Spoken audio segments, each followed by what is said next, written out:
စုံရကြောမှုမွေးဆက်ဆက်မှုများလေးနဲ့ကြော်စားဖြစ်ပါတယ်ရှင်အရင်ဆုံးပါဝင်ပစ္စည်းတွေကိုရေစင်းတက်ဆင်ထားပါနော်စီဘူးလာရင်တော့ဆက်ဆက်လေးစားချင်တာဖြစ်တဲ့အတွက်ငရုတ်သီးစိမ့်နဲ့ကြက်သွန်ဖြူရောထောင်းထားတာလေးကိုအရင်ဆုံးစီတက်ပါတယ်ရှင်ကြက်သွန်ဖြူနဲ့လေးမှုေးလာပြီဆိုရင်တော့ရေစင်းတက်ဆင်ထားတဲ့မှုလေးတွေကိုထည့်ပြီးကြော်ပြီးလို့ရပါပြီ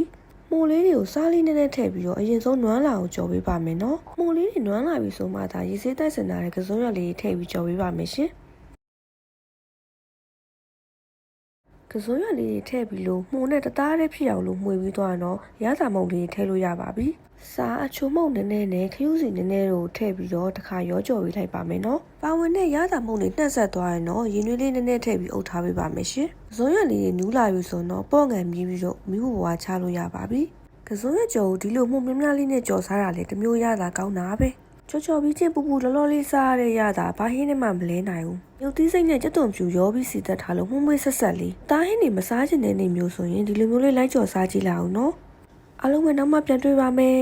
ဘိုင်